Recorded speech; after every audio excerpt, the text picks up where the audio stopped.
أعوذ بالله من الشيطان الرجيم. بسم الله الرحمن الرحيم. ألف لام را كتاب أحكمت آياته ثم فصلت من لدن حكيم خبير ألا تعبدوا إلا الله إنني لكم منه نذير وبشير وأن استغفروا ربكم ثم توبوا إليه يمتعكم متاعا حسنا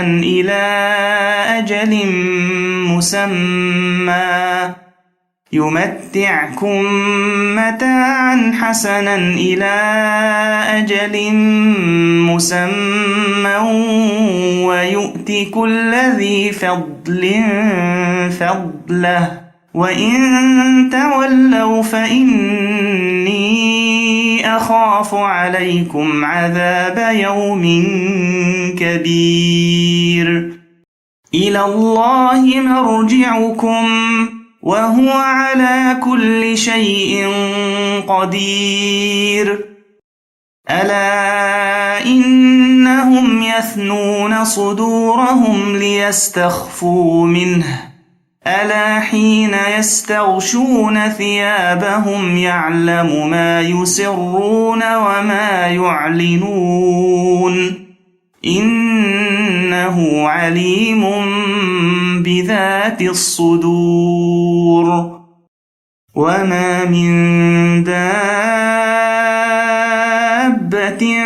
في الأرض إلا على الله رزقها ويعلم مستقرها ومستودعها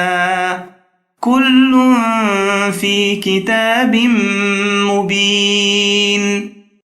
وهو الذي خلق السماوات والأرض في 6 أيام وكان عرشه على الماء ليبلوكم أيكم أحسن عملا ولئن قلت إنكم مبعوثون من بعد الموت ليقولن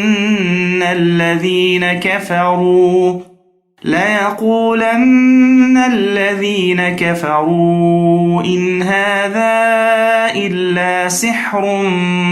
مبين ولئن أخرنا عنهم العذاب إلى أمة معدودة ليقولن ما يحبسه ألا يوم يأتيهم ليس مصروفا عنهم وحاق بهم ما كانوا به يستهزئون ولئن أذقنا الإنسان منا رحمة ثم نزعناها منه إنه ليئوس كفور ولئن أذقناه نعماء بعد ضراء مسته ليقولن ذهب السيئات عني إنه لفرح فخور إلا الذين صبروا وعملوا الصالحات أولئك لهم مغفرة وأجر كبير فلعلك تارك بعض ما يوحى إليك وضائق به صدرك أن يقولوا لولا أنزل عليه كنز أو جاء معه ملك إنما أنت نذير والله على كل شيء وكيل أم يقولون افتراه قل فأتوا ب10 سور مثله مفتريات وادعوا من استطعتم من دون الله إن كنتم صادقين فإن لم يستجيبوا لكم فاعلموا أنما أنزل بعلم الله وأن لا إله إلا هو فهل أنتم مسلمون من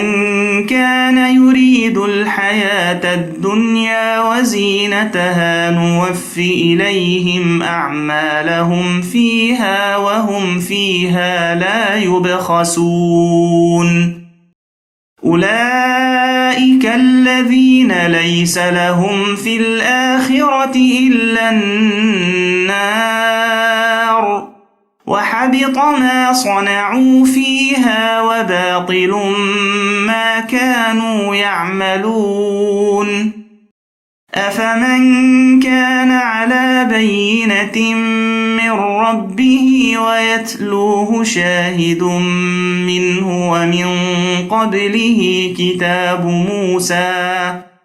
ومن قبله كتاب موسى إماما ورحمة أولئك يؤمنون به ومن يكفر به من الأحزاب فالنار موعده فلا تك في مرية منه إنه الحق من ربك ولكن أكثر الناس لا يؤمنون ومن أظلم ممن افترى على الله كذبا أولئك يعرضون على ربهم ويقول الأشهاد هؤلاء الذين كذبوا على ربهم ألا لعنة الله على الظالمين الذين يصدون عن سبيل الله ويبغونها عوجا وهم بالآخرة هم كافرون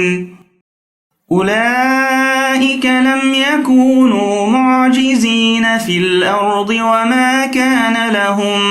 من دون الله من أولياء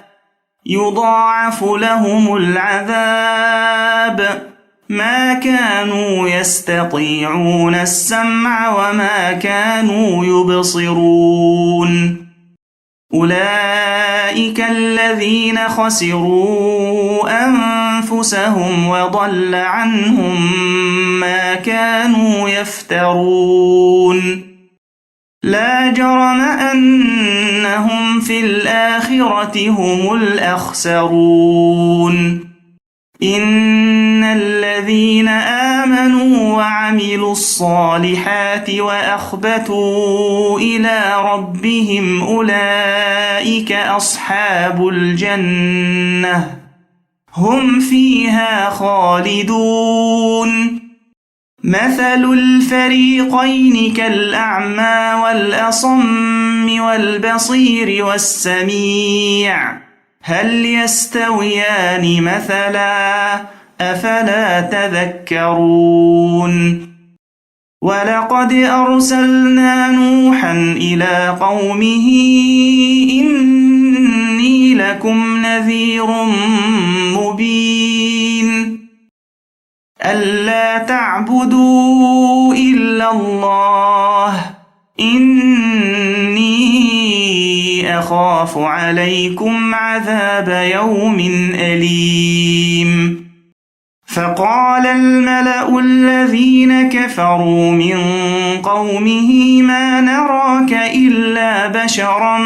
مثلنا وما نراك اتبعك إلا الذين هم أراذلنا بادي الرأي وما نراك اتبعك إلا الذين هم أراذلنا بادي الرأي وما نرى لكم علينا من فضل بل نظنكم كاذبين. قال يا قوم أرأيتم إن كنت على بينة من ربي وآتاني رحمة من عنده فعميت عليكم أنلزمكموها وأنتم لها كارهون. ويا قوم لا أسألكم عليه مالا إن أجري إلا على الله وما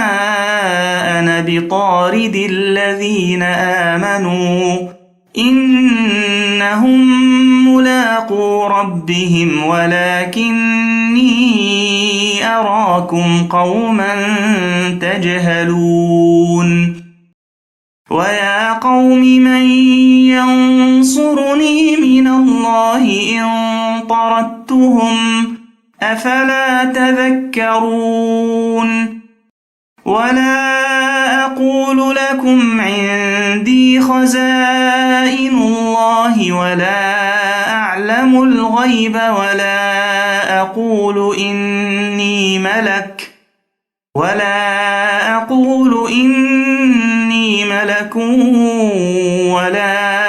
أقول للذين تزدري أعينكم لن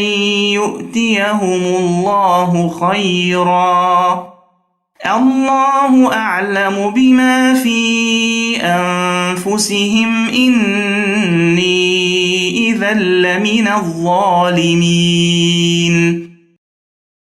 قالوا يا نوح قد جادلتنا فأكثرت جدالنا فأتنا بما تعدنا إن كنت من الصادقين. قال إنما يأتيكم به الله إن شاء وما أنتم بمعجزين.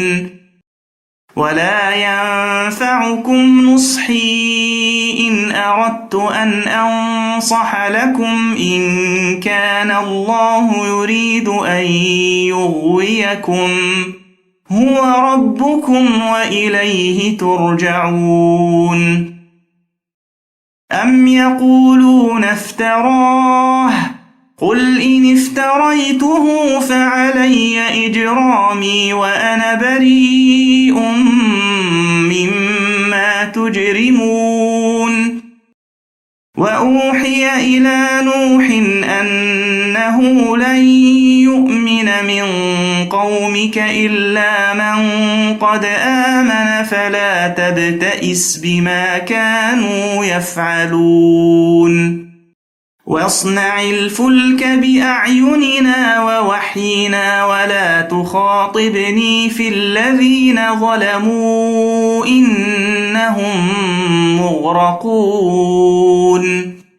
ويصنع الفلك وكلما مر عليه ملأ من قومه سخروا منه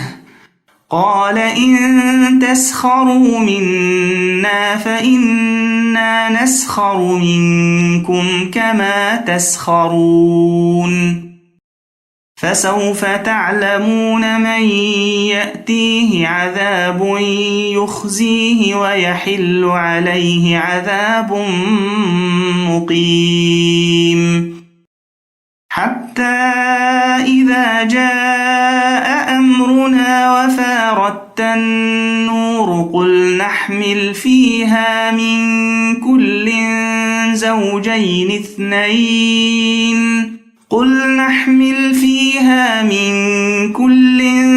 زوجين اثنين وأهلك إلا من سبق عليه القول وما آمن معه إلا قليل. وقال اركبوا فيها بسم الله مجريها ومرساها إن ربي لغفور رحيم وهي تجري بهم في موج كالجبال ونادى نوح ابنه وكان في معزل يا بني اركب معنا ولا تكن مع الكافرين قال سآوي إلى جبل يعصمني من الماء قال لا عاصم اليوم من أمر الله إلا من رحم وحال بينهما الموج فكان من المغرقين وقيل يا أرض ابلعي ماءك ويا سماء أقلعي وغيض الماء وقضي الأمر واستوت على الجودي وقيل بعدا للقوم الظالمين ونادى نوح ربه فقال رب إن ابني من أهلي وإن وعدك الحق وأنت أحكم الحاكمين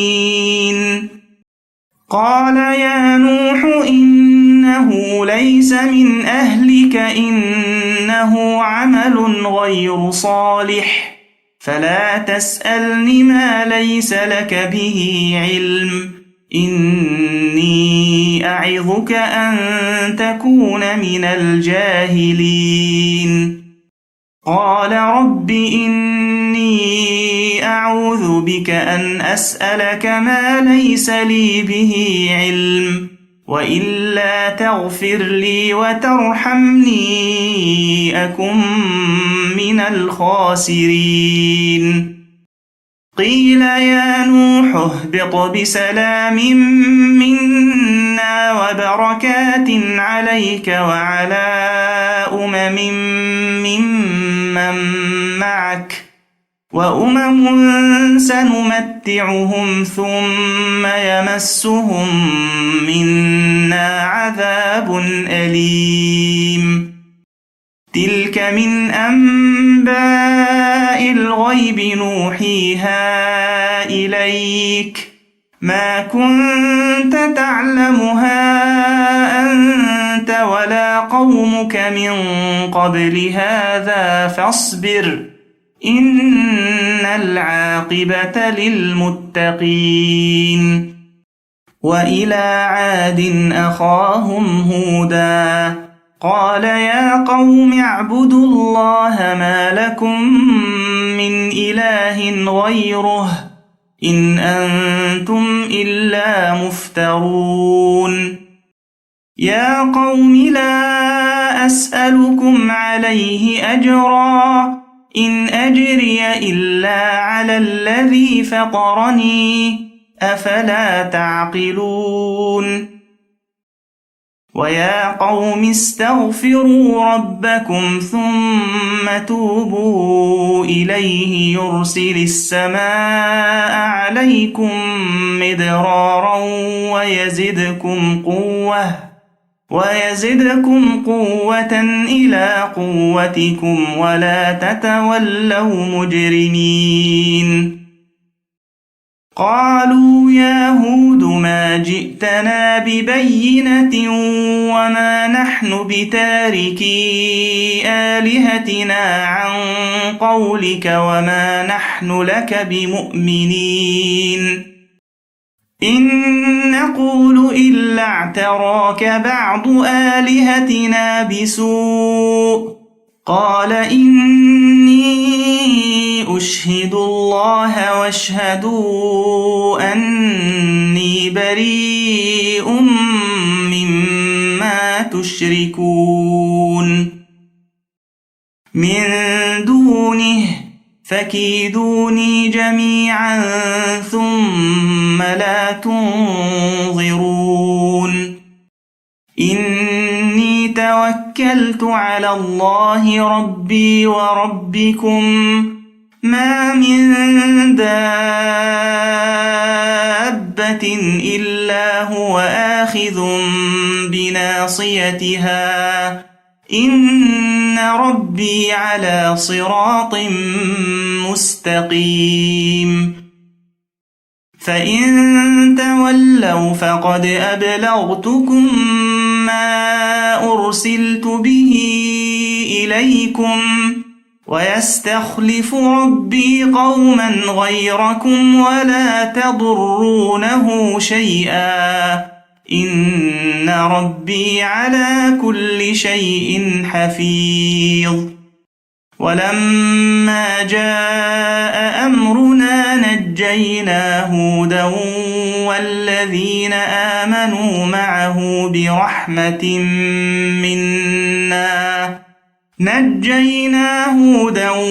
والذين آمنوا معه برحمة منا ونجيناهم من عذاب غليظ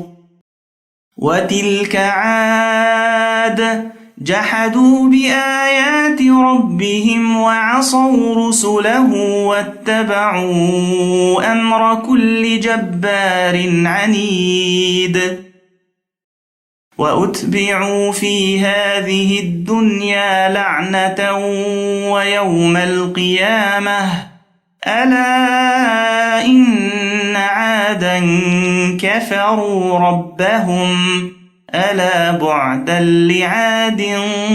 قوم هود وإلى ثمود أخاهم صالحا قال يا قوم اعبدوا الله ما لكم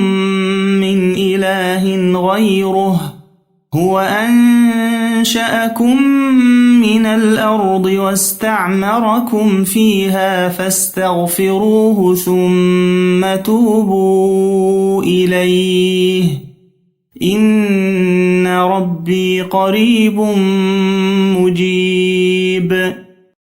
قالوا يا صالح قد كنت فينا مرجوا قبل هذا أتنهانا أن نعبد ما يعبد آباؤنا وإننا لفي شك مما تدعونا إليه مريب قال يا قوم أرأيتم إن كنت على بينة من ربي وآتاني منه رحمة فمن ينصرني من الله إن عصيته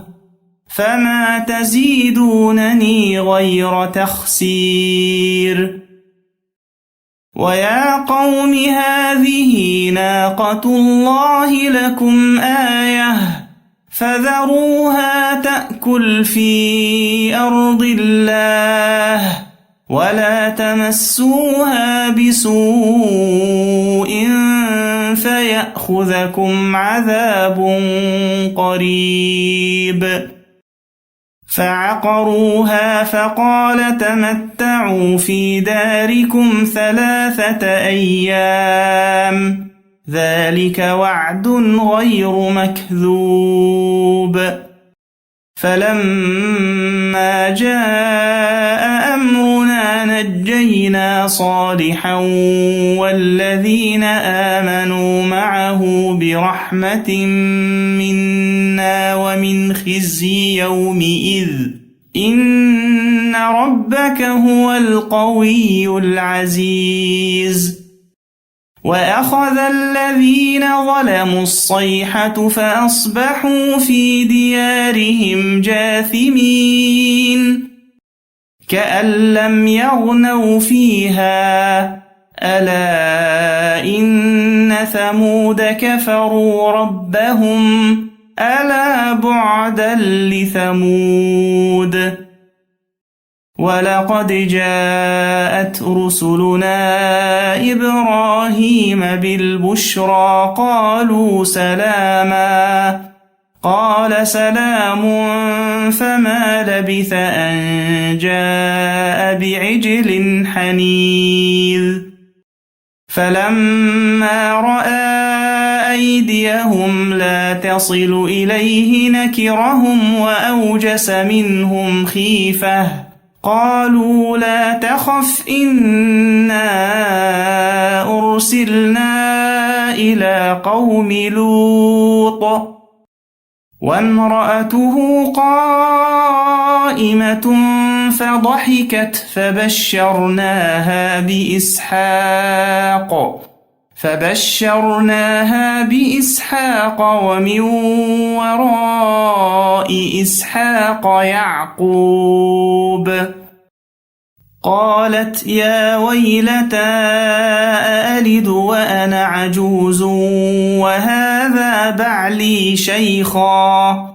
إن هذا لشيء عجيب قالوا أتعجبين من أمر الله رحمة الله وبركاته عليكم أهل البيت إنه حميد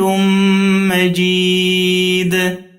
فلما ذهب عن إبراهيم الروع وجاءته البشرى يجادلنا في قوم لوط إن إبراهيم لحليم أواه منيب يا إبراهيم أعرض عن هذا إنه قد جاء أمر ربك وإنهم آتيهم عذاب غير مردود ولما جاءت رسلنا لوطا سيء بهم وضاق بهم ذرعا وقال هذا يوم عصيب وجاءه قومه يهرعون إليه ومن قبل كانوا يعملون السيئات قال يا قوم هؤلاء بناتي هن أطهر لكم فاتقوا الله ولا تخزون في ضيفي أليس منكم رجل رشيد قالوا لقد علمت ما لنا في بناتك من حق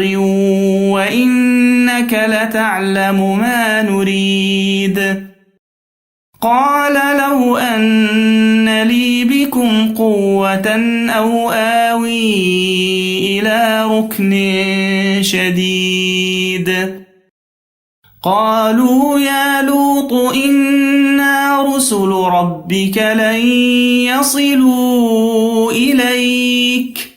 فأسر بأهلك بقطع من الليل ولا يلتفت منكم أحد إلا امرأتك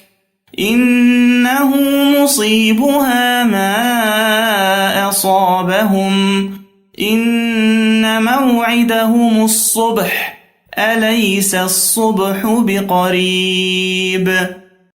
فلما جاء أمرنا جعلنا عاليها سافلها وأمطرنا عليها حجارة من سجيل منضود مسومة عند ربك وما هي من الظالمين ببعيد وإلى مدين أخاهم شعيبا قال يا قوم اعبدوا الله ما لكم من إله غيره ولا تنقصوا المكيال والميزان إني أراكم بخير وإني أخاف عليكم عذاب يوم محيط ويا قوم أوفوا المكيال والميزان بالقسط ولا تبخسوا الناس أشياءهم ولا تعثوا في الأرض مفسدين بقية الله خير لكم إن كنتم مؤمنين وما أنا عليكم بحفيظ قالوا يا شعيب أصلاتك تأمرك أن نترك ما يعبد آباؤنا أو أن نفعل في أموالنا ما نشاء إنك لأنت الحليم الرشيد قال يا قوم أرأيتم إن كنت على بينة من ربي ورزقني منه رزقا حسنا وما أريد أن أخالفكم إلى ما أنهاكم عنه إن أريد إلا الإصلاح ما استطعت وما توفيقي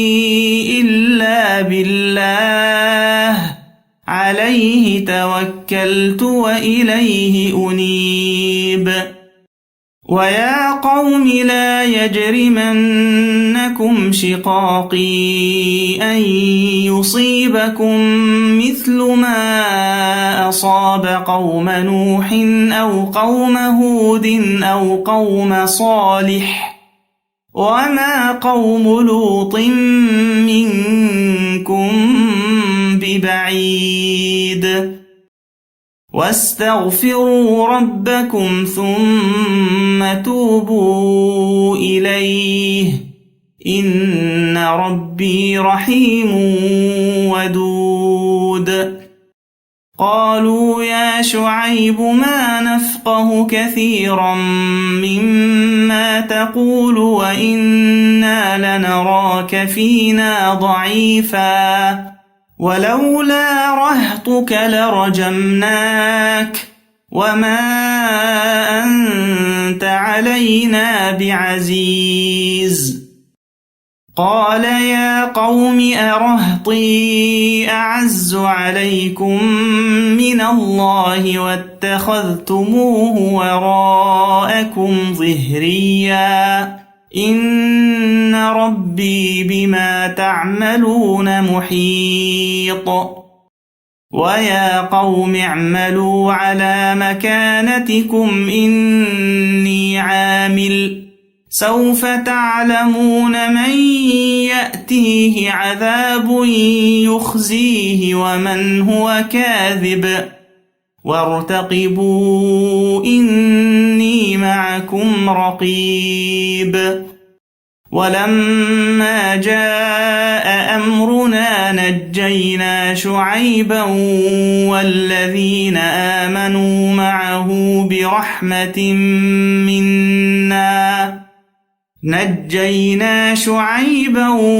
والذين آمنوا معه برحمة منا وأخذت الذين ظلموا الصيحة فأصبحوا في ديارهم جاثمين كأن لم يغنوا فيها ألا بعدا لمدين كما بعدت ثمود ولقد أرسلنا موسى بآياتنا وسلطان مبين إلى فرعون وملئه فاتبعوا أمر فرعون وما أمر فرعون برشيد يقدم قومه يوم القيامة فأوردهم النار وبئس الورد المورود وأتبعوا في هذه لعنة ويوم القيامة بئس الرفد المرفود ذلك من أنباء القرى نقصه عليك منها قائم وحصيد وما ظلمناهم ولكن ظلموا أنفسهم فما أغنت عنهم آلهتهم التي يدعون من دون الله من شيء لما جاء أمر ربك وما زادوهم غير تتبيب وكذلك أخذ ربك إذا أخذ القرى وهي ظالمة إن أخذه أليم شديد إن في ذلك لآية لمن خاف عذاب الآخرة ذلك يوم مجموع له الناس وذلك يوم مشهود وما نؤخره إلا لأجل معدود يوم يأتي لا تكلم نفس إلا بإذنه فمنهم شقي وسعيد فأما الذين شقوا ففي النار لهم فيها زفير وشهيق خالدين فيها ما دامت السماوات والأرض إلا ما شاء ربك إن ربك فعال لما يريد وأما الذين سعدوا ففي الجنة خالدين فيها ما دامت السماوات والأرض إلا ما شاء ربك عطاء غير مجذوذ فلا تك في مرية مما يعبد هؤلاء ما يعبدون إلا كما يعبد آباؤهم من قبل وإنا لموفوهم نصيبهم غير منقوص ولقد آتينا موسى الكتاب فاختلف فيه ولولا كلمة سبقت من ربك لقضي بينهم وإنهم لفي شك منه مريب وإن كلا لما ليوفينهم ربك أعمالهم إنه بما يعملون خبير فاستقم كما أمرت ومن تاب معك ولا تطغوا إنه بما تعملون بصير ولا تركنوا إلى الذين ظلموا فتمسكم النار وما لكم من دون الله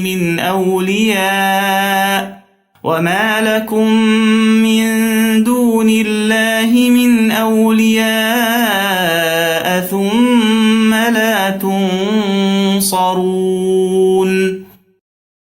وأقم الصلاة طرفي النهار وزلفا من الليل إن الحسنات يذهبن السيئات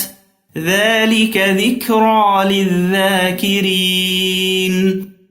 واصبر فإن الله لا يضيع أجر المحسنين فلولا كان من القرون من قبلكم أولو بقية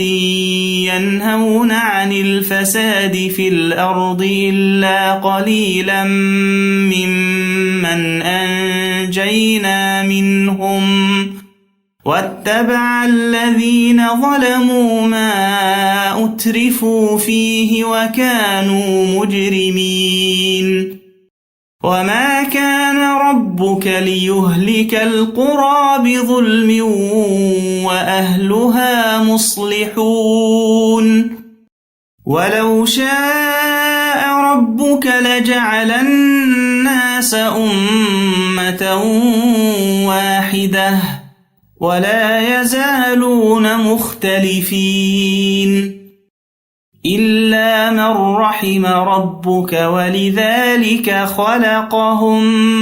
وتمت كلمة ربك لأملأن جهنم من الجنة والناس أجمعين وكلا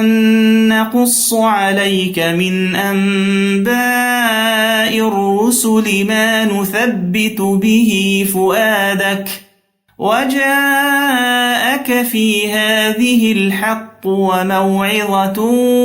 وذكرى للمؤمنين وقل للذين لا يؤمنون اعملوا على مكانتكم إنا عاملون وانتظروا إنا منتظرون ولله غيب السماوات والأرض وإليه يرجع الأمر كله فاعبده وتوكل عليه وما ربك بغافل عما تعملون